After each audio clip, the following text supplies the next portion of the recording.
मैं कौन हूँ? कहाँ से आया हूँ? मेरा निज स्वरूप क्या है?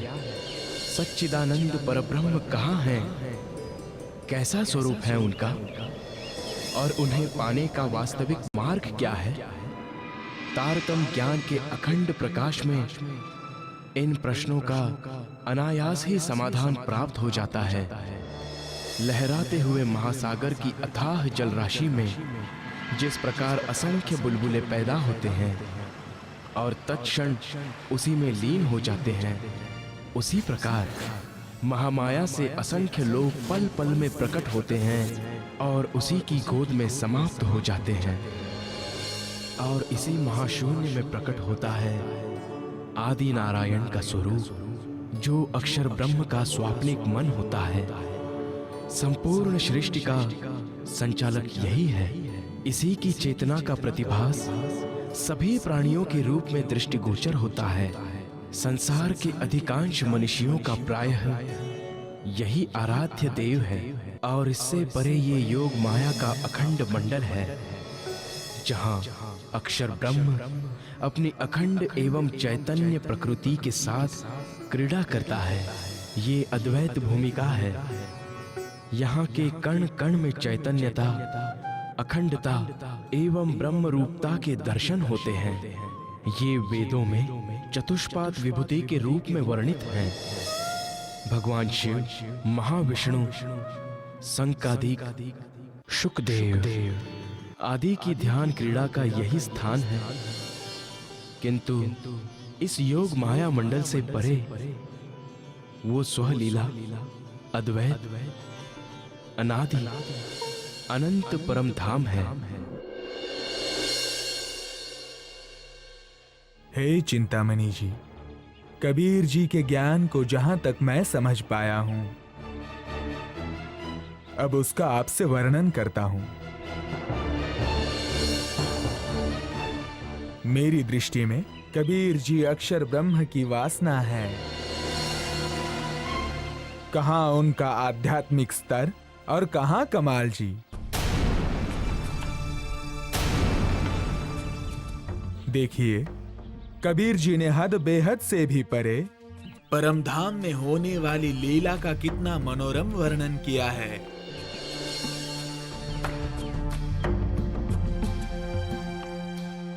एक पलक से गंग जो निकसी,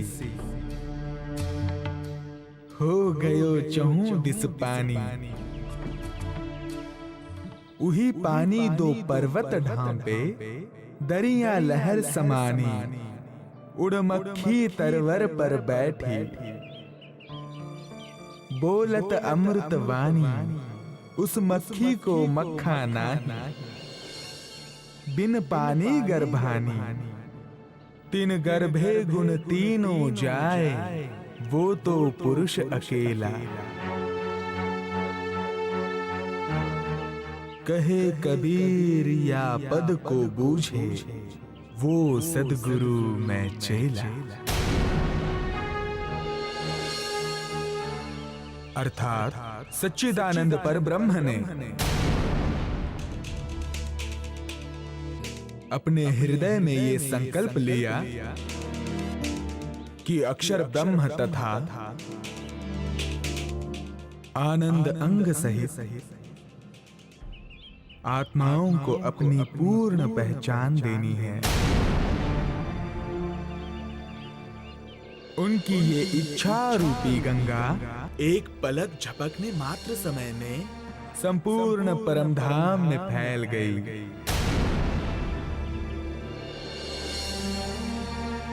उस इच्छा रूपी गंगा के जल में सतअंग अक्षर ब्रह्म तथा आनंद अंग सखियां सागर की लहरों के समान पूर्णतया डूब गईं। परब्रह्म की आदेश शक्ति ने संसार रूपी वृक्ष में अर्थात संसार के सभी धर्म ग्रंथों में इसकी साक्षियां लिखवा दी और उसी के आदेश से इस त्रिगुणात्मक ब्रह्मांड की उत्पत्ति हुई है। वह आदेश शक्ति माया ही है। जिससे इस नश्वर जगत की उत्पत्ति हुई है। इस माया को ऐसी नार कहा गया है जिसका ना कोई आकार है, ना ही कोई पति, फिर भी उससे सारा जगत उत्पन्न हुआ है।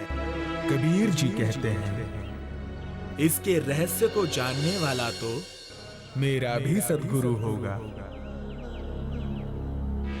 खोज थके सब खेल खसमरी, खोज थके सब खेल।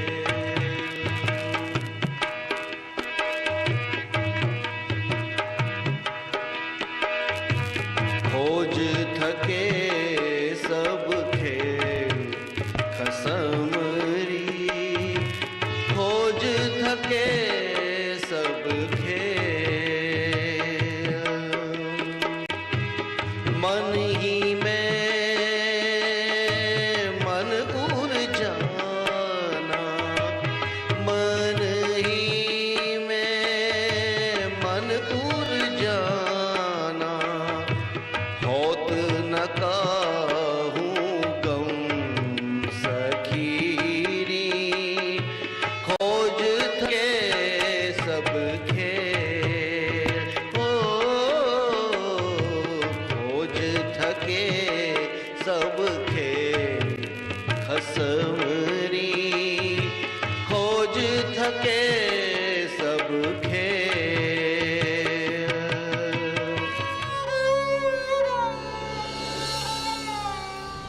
आचार्यवर, आचार्यवर।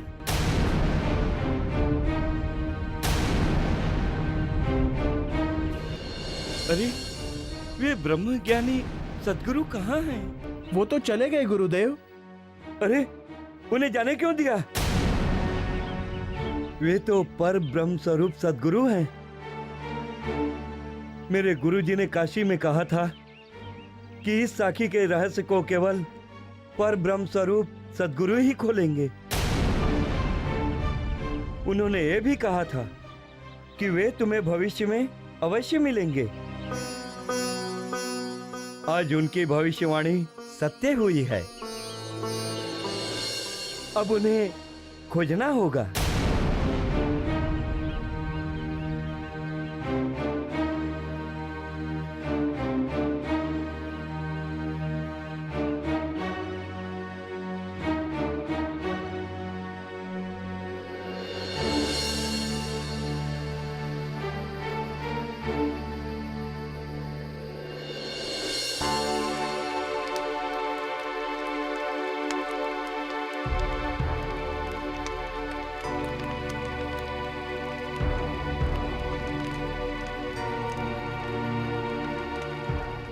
इस प्रकार श्री प्राणनाथ जी के जाने के बाद चिंतामणि जी उनकी खोज करते रहे। काफी खोजने के बाद उन्हें पता चला कि वे नाथा जोशी के घर ठहरे हैं। तब वे अपने शिष्यों सहित नाथा जोशी के घर पहुंच गए।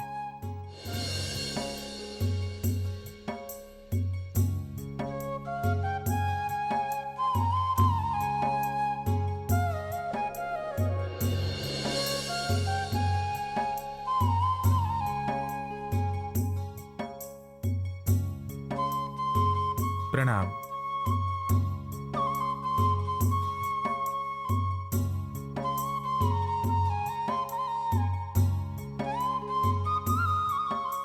ये सारा अक्षर जगत हद का ब्रह्मांड कहलाता है।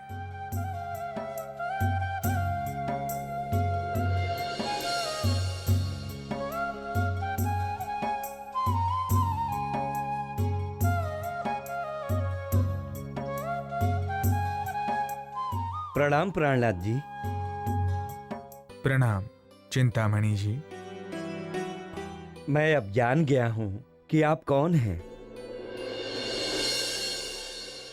मुझ पर कृपा कर अपने ज्ञान से मेरा और मेरे इन सब शिष्यों का कल्याण कीजिए।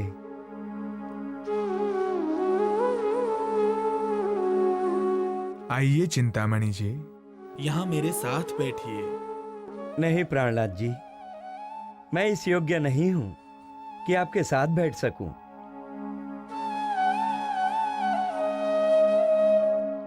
मेरे लिए यहीं नीचे आसन लगवा दीजिए। वैसे भी ज्ञान ग्रहण करने का स्थान गुरु के चरणों में होता है, उनके साथ में नहीं।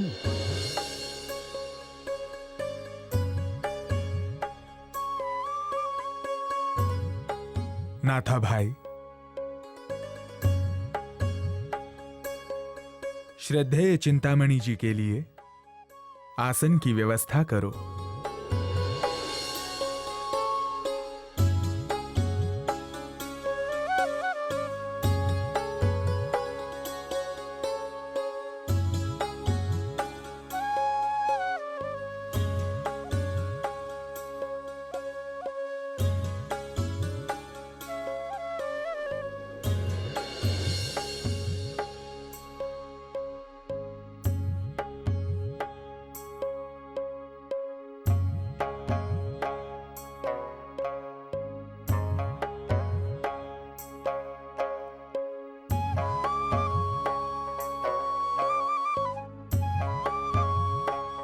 ये सारा अक्षर जगत हद का ब्रह्मांड कहलाता है।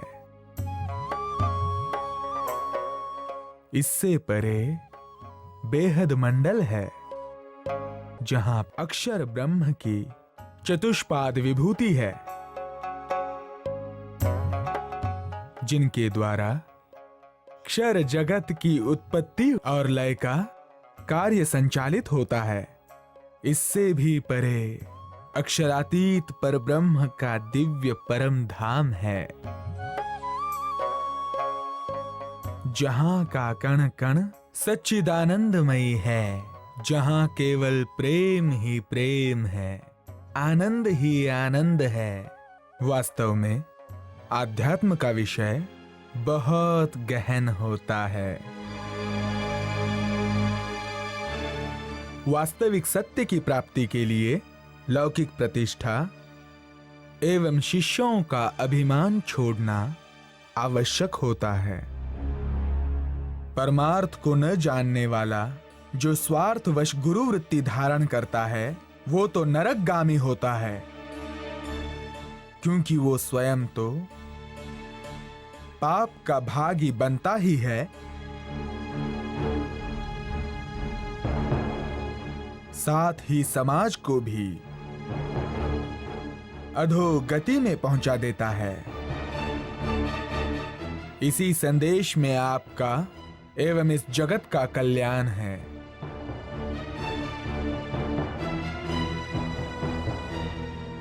प्रणाम। प्रणाम।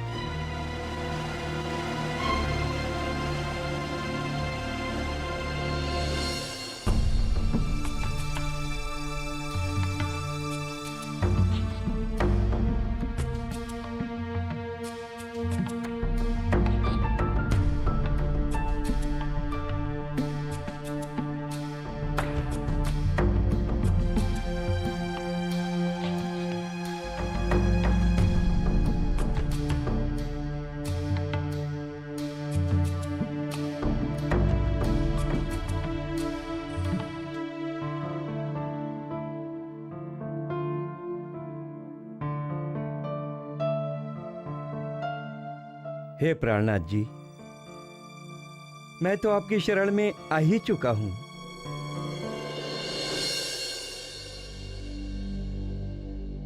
मेरी आपसे इतनी प्रार्थना है कि आप एकांत में मेरी भले ही कितनी खंडनी क्यों न करें, किंतु मेरे शिष्यों के सामने मेरी गरिमा का ध्यान अवश्य रखें।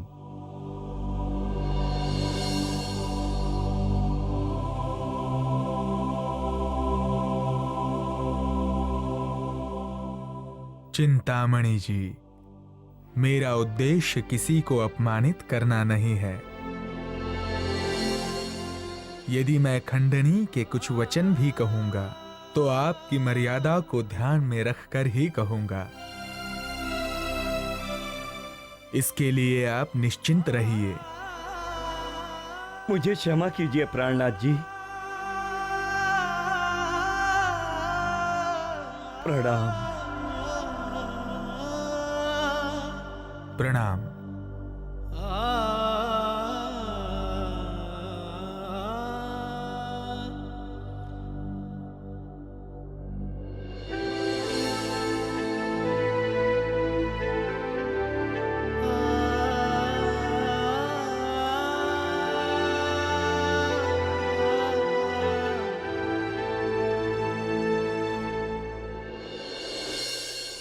फिर उस रात जब श्री जी ध्यान में बैठे थे तो अक्षरातीत श्री राज्य के आवेश द्वारा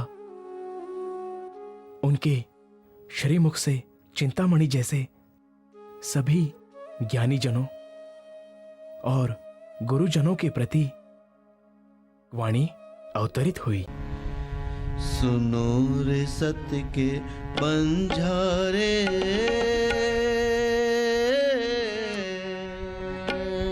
सुनो रे सत्य के बंजारे,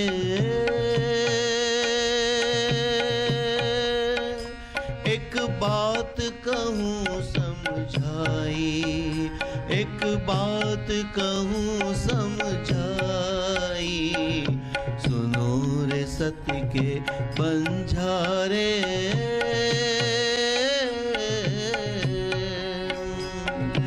या फंदबाजी रची माया की, कामे सब कोई रहा उलझाई, कामे सब कोई रहा उलझाई, सुनो रे सत्य के बंजारे।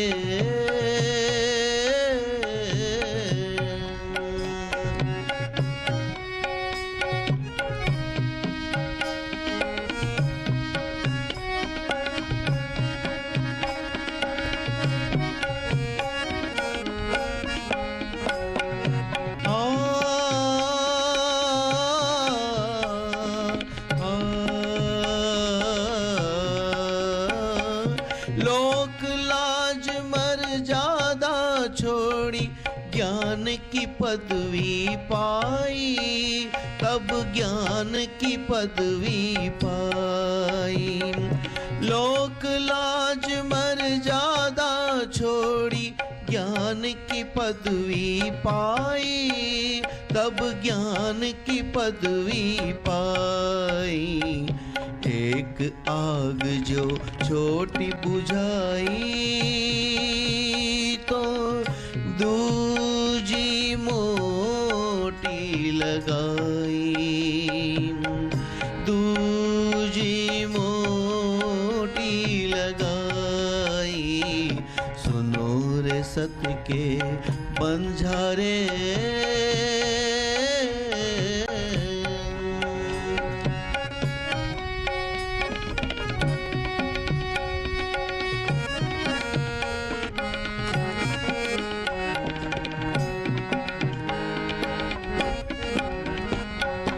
कोट सेवक करो नाम निकालो, इष्ट चलाओ बढ़ाई, इष्ट चलाओ बढ़ाई।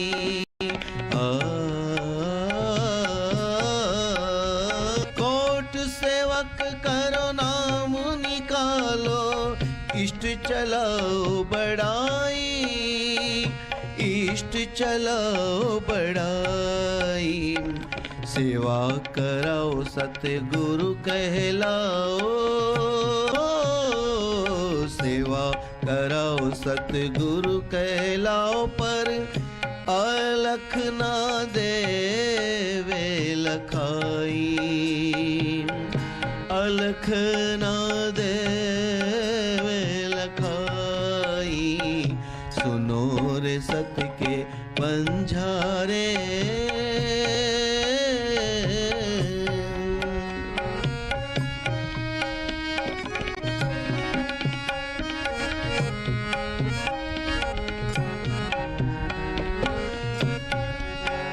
अब छोड़ो रे मान गुमान ज्ञान को, यही खाड़ बड़ी भाई,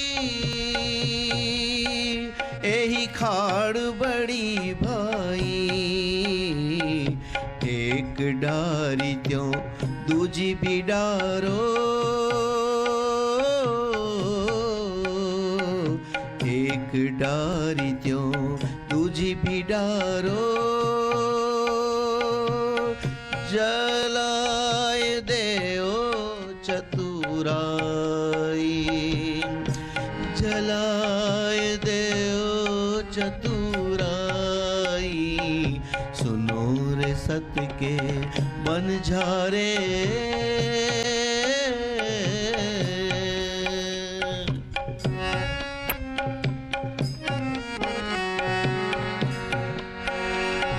महमत गए गुरु सोई कीजे,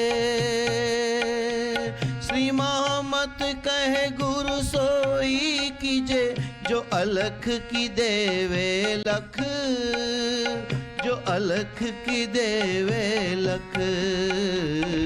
न उल्टी से उल्टाए के पिया प्रेम करे सन्मुख।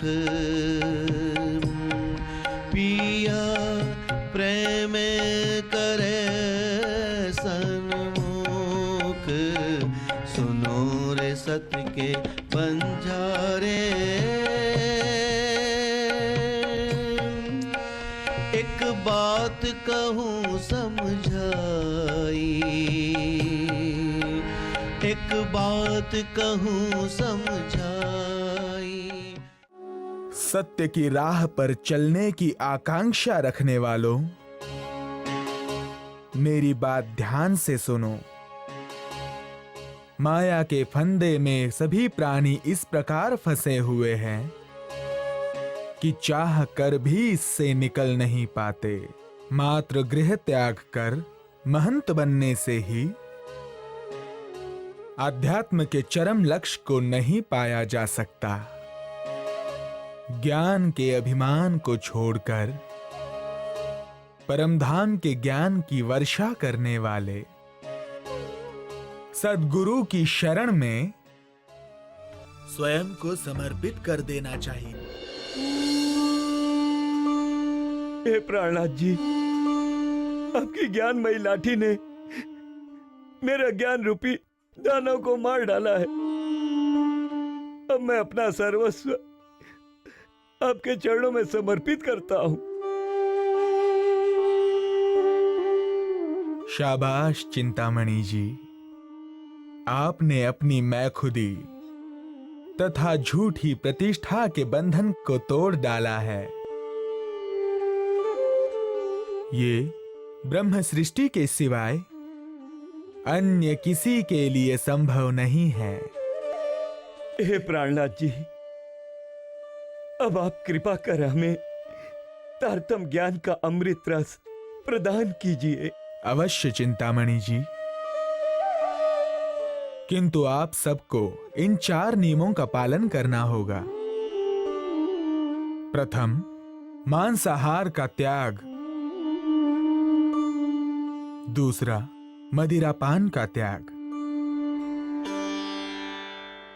तीसरा, पराई स्त्रियों से अनुचित संबंधों से परहेज।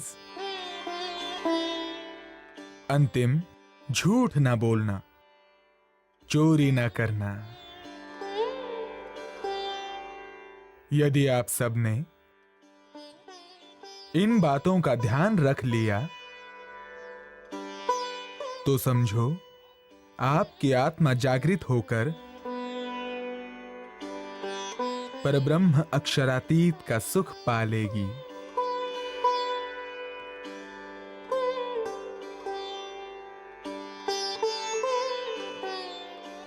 प्रणाम।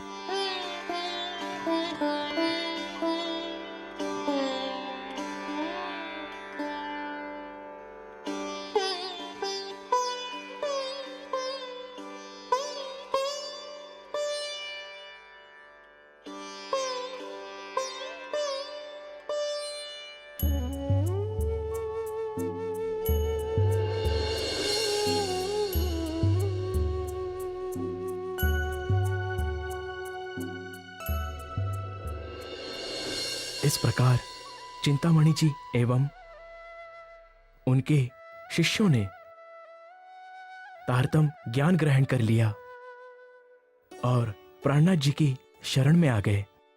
ये खबर शहर में आग की चिंगारी की तरह फैल गई। प्रतिदिन सैकड़ों लोग प्राणनाथ जी के दर्शन करने और चर्चा श्रवण करने आने लगे। उस समय मैं ठट्ठा नगर का एक बहुत बड़ा व्यापारी था। साथ ही भागवत की कथा भी करता था। चतुरदास नाम के एक ब्राह्मण, जो कि प्राणनाथ जी की ज्ञान चर्चा में भी जाते थे और मेरी कथा में भी आते थे, वे हमारे मिलन के सूत्रधार बने। एक दिन जब वो मेरी कथा में आए। प्रणाम। प्रणाम। प्रणाम।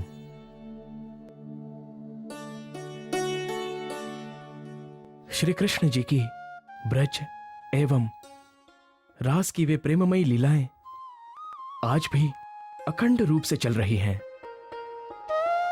वे गोपियां धन्य हैं, वो ब्रज की धरती धन्य है, वो वृंदावन धन्य है, जहां गोपियों के चरण पड़े हैं, जहां श्री कृष्ण जी ने प्रेममयी लीलाएं की हैं। उनके चिंतन, स्मरण, दर्शन मात्र से सारे पाप नष्ट हो जाते हैं, हृदय की मलिनता दूर हो जाती है। बोलो बाके बिहारी की जय। बोलो बाके बिहारी की जय। बोलो बाके बिहारी की जय। प्रणाम।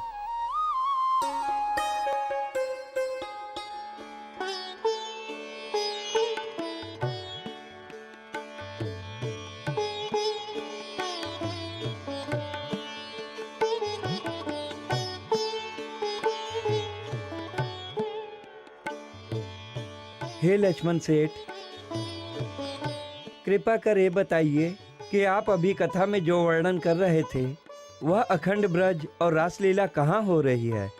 वो लीला इसी ब्रह्मांड के गोकुल वृंदावन में निरंतर हो रही है, किंतु उस लीला को देखने के लिए जिस दिव्य दृष्टि की आवश्यकता होती है वो तो मेरे पास भी नहीं है।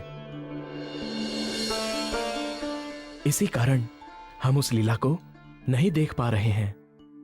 तो कब पाएंगे आप वो दिव्य दृष्टि और कब होगी आपकी आत्मा जागृत? जरा ये तो विचार कीजिए। जब महाप्रलय में इस 5 तत्व वाले त्रिगुणात्मक जगत का ही लय हो जाएगा तो उस समय अखंड ब्रज एवं रासलीला का अस्तित्व कहां पर होगा? बात तो सही है, ये बात तो मैंने आज तक नहीं सोची।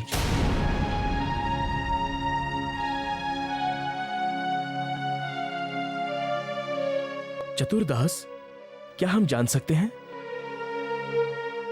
कि आपने ये अद्भुत ज्ञान कहां से पाया है? नाथा भाई जोशी के घर एक दिव्य महात्मा पधारे हैं। उनके मुखारविंद से ही मैंने दिव्य ज्ञान प्राप्त किया है। यदि ऐसा है तो मुझे भी वहां ले चलो, ताकि मैं भी उनकी कृपा की छत्र छाया में दिव्य ज्ञान पा सकूं। ठीक है, मैं शीघ्र ही उनसे आज्ञा लेकर आपको उनसे मिलवा दूंगा। प्रणाम। प्रणाम।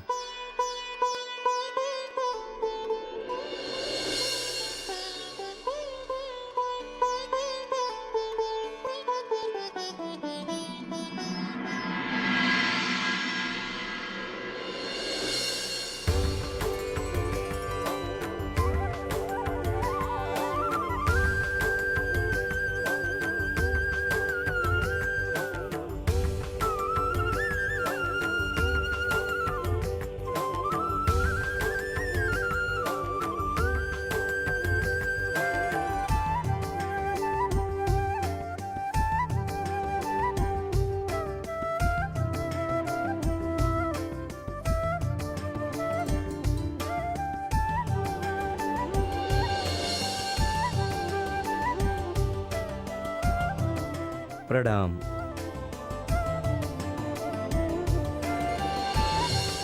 प्रणाम प्राणनाथ जी। प्रणाम।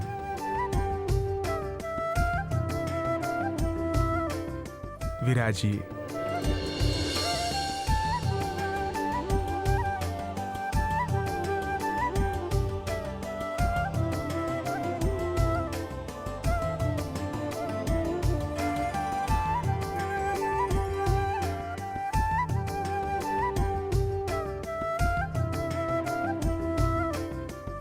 प्रणाम।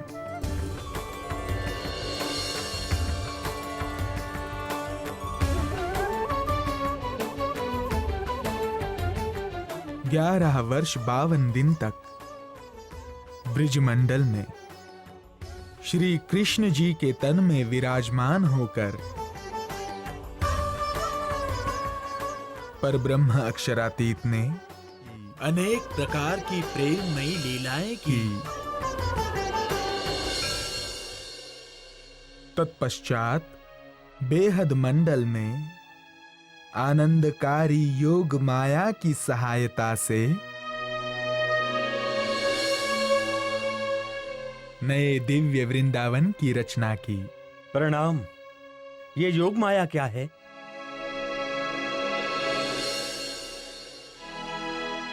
बेहद मंडल क्या है? ये दृश्यमान जगत 14 लोक 7 शून्य आदि नारायण निराकार पर्यंत उत्पत्ति और लय को प्राप्त होने वाला संपूर्ण जगत हद का संसार कहलाता है। यहां काल माया है जो नाशवान है। इससे परे बेहद का ब्रह्मांड है।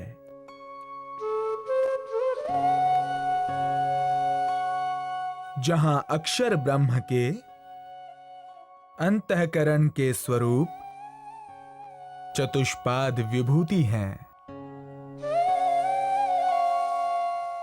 वहां योग माया है जो अनादि अक्षर ब्रह्म की अनादि माया है। उससे भी परे दिव्य परम धाम है जो सच्चिदानंद पर ब्रह्म और उनकी आत्माओं का निज धाम है। इसलिए हे सुंदर साथ जी, यदि आप स्वयं का एवं अपने कुटुंब का कल्याण चाहते हैं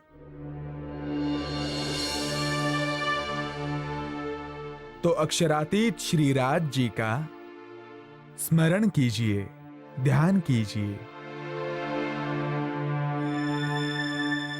उन्हीं के चरणों में आपका परम कल्याण है। हे प्राणनाथ जी, आपकी कृपा से मैं आज कृतार्थ हुआ। अखंड ब्रह्म ज्ञान की अमृत रस धारा का पान करके तृप्त हुआ। आपके चरणों में कोटि कोटि प्रणाम।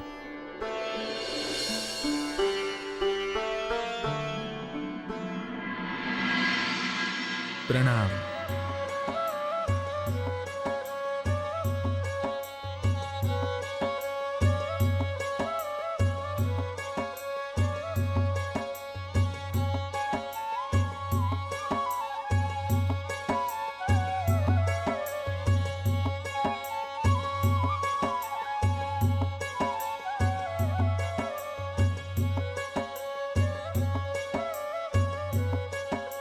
प्रणाम।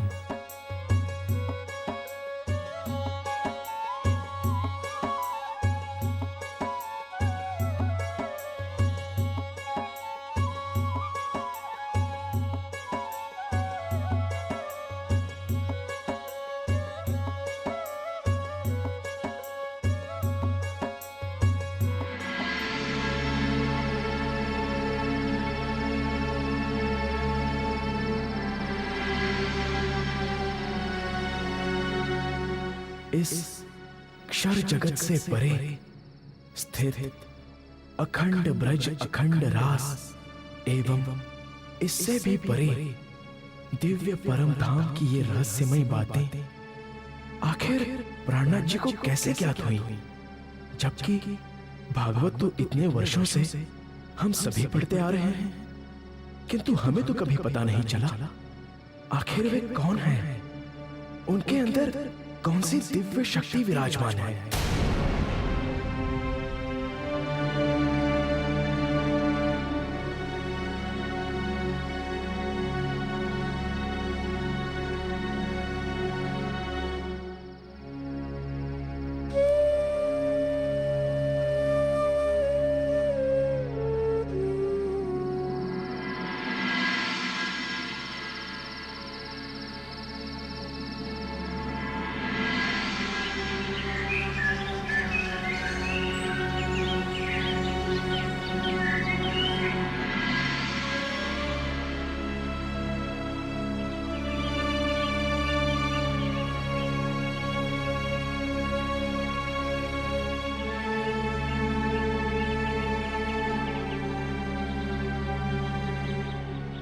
ये समय तो मालिक के पूजा पाठ का है। इस समय ये यहाँ क्या कर रहे हैं?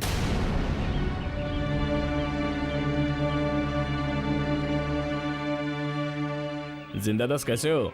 अरे भाई, इतने सवेरे सवेरे सेठ जी किस चिंता में लग गए हैं? ये तो मुझे नहीं पता, लेकिन मालिक तो रात से यहीं टहल रहे हैं। ना जाने इन्हें कौन सी चिंता है।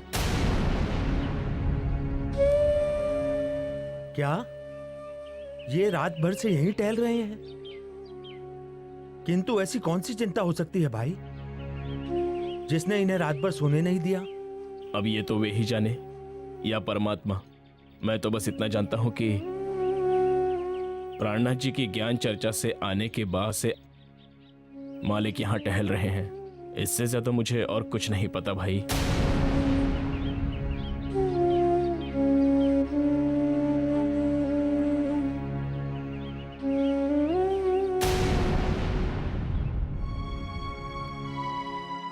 मालिक, अगर आप बुरा ना माने तो एक बात पूछूं? हाँ पूछो जिंदादास। आप कई दिनों से प्राणनाथ जी के पास ज्ञान चर्चा सुनने जा रहे हैं, तो क्या आपको उनके वास्तविक स्वरूप की पहचान हुई कि वे कौन हैं? कहीं आप उनको केवल एक साधारण ज्ञानी महात्मा तो नहीं समझ बैठे हैं?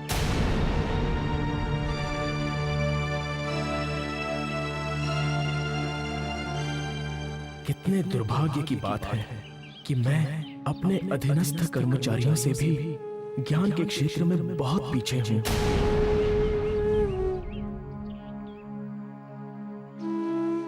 मुझे ये सब नहीं पता जिंदादास जी। मैं तो केवल इतना ही जानता हूं कि उनके चरणों में जाने से अपार शांति मिली है। किंतु लगता है आपको प्राणनाथ जी के विषय में कुछ विशेष पता है। यदि ऐसा है तो मुझे भी बताओ कि प्राणनाथ जी कौन है। मैं भी जानना चाहता हूं। वैसे तो आप स्वयं बड़े ज्ञानी हैं सेठ जी, किंतु फिर भी मैं मार्कंडे के दृष्टांत से आपको उनके स्वरूप की पहचान कराने का प्रयास करता हूं। एक बार की बात है, जब मार्कंडेय ऋषि एक नदी के किनारे तपस्या कर रहे थे।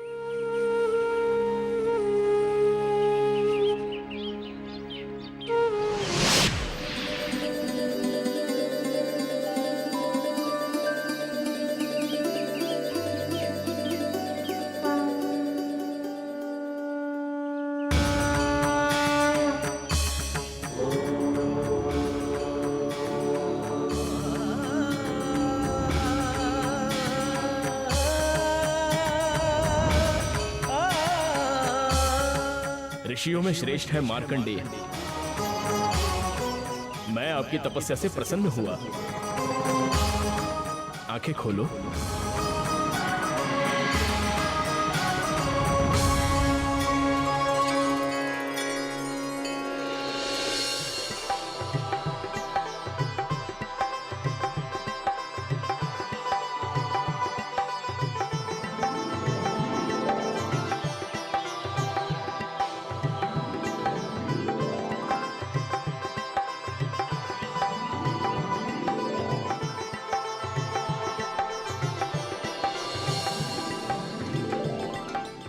हे नारायण भगवान, आपके चरणों में मेरा शत शत प्रणाम। आज आपके दर्शनों से मैं धन्य हो गया प्रभु। हम आपकी भक्ति एवं साधना से प्रसन्न हुए। भक्त मार्कंडेय, बोलो क्या वर चाहिए? हे नाथ, आज आपका मुझे दर्शन हुआ, यही मेरे लिए सबसे बड़ा वर है। किंतु फिर भी हे प्रभु, जिस माया से संपूर्ण जगत मोहित हो रहा है, उस माया को देखने की मेरे दिल में प्रबल इच्छा है। किंतु ये भी विनती है कि आप मुझे अपने चरणों से कभी अलग ना करें। ये कैसी इच्छा कर रहे हैं मार्कंडेय जी? ये माया देखने योग्य नहीं होती। इससे आप बहुत दुखी हो जाओगे, स्वयं को भूल जाओगे।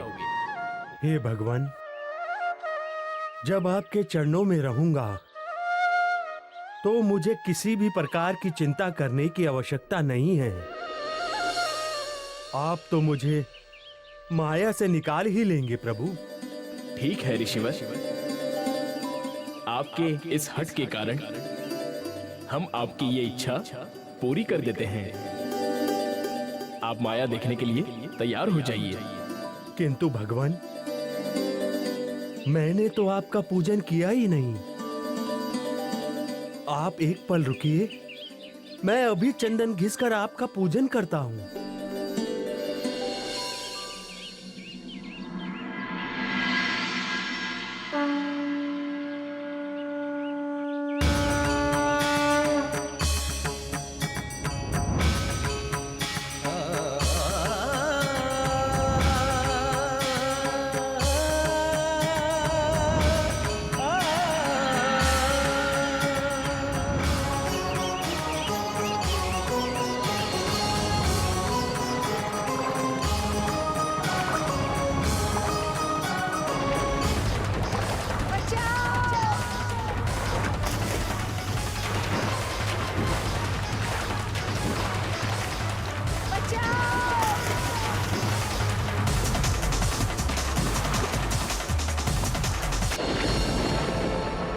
और इस प्रकार नारायण भगवान की माया से मोहित होकर मार्कंडेय जी स्वयं को एक स्त्री के रूप में नदी में बहते हुए देखने लगे।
तुम कौन हो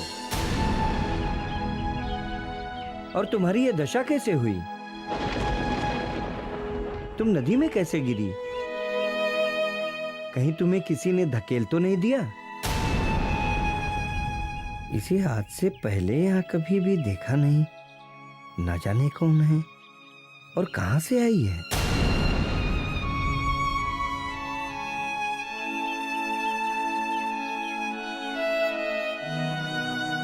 कुछ कहती क्यों नहीं? कौन हो तुम? तुम्हारा गांव कौन सा है? किस परिवार से हो? मुझे कुछ याद नहीं कि मैं कौन हूँ। मुझे ये भी नहीं पता कि मैं कहाँ से आई हूँ और मेरा घर कहाँ है। ऐसा कैसे हो सकता है कि तुम्हें अपने बारे में कुछ भी नहीं पता? मैं सच कह रही हूँ, मुझे नहीं पता कि मैं कौन हूँ, कहाँ से आई हूँ, किस परिवार या किस गांव की हूँ। मुझ पे भरोसा कीजिए। कहीं तुम किसी दुर्घटना का शिकार तो नहीं हुई हो? हो सकता है, लेकिन मुझे वो भी याद नहीं। ओह, तो फिर अब कहाँ जाओगी तुम? जहाँ मेरा भाग्य ले जाएगा। मुझे तो कोई ठाव ठिकाना भी नहीं पता। लगता है परमात्मा ने इसे मेरे लिए भेजा है। यदि ये मेरे साथ विवाह करने के लिए राजी हो जाए तो मेरा भाग्य ही खुल जाए।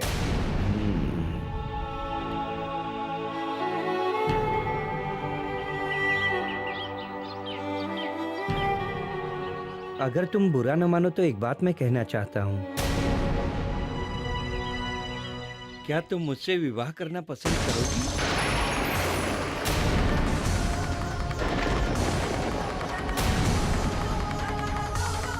ये आदमी देखने में तो दयालु और सज्जन मालूम पड़ता है और मेरे पास भी कोई रास्ता नहीं है, इसलिए इसे परमात्मा की इच्छा मानकर स्वीकार कर लेना ही उचित है।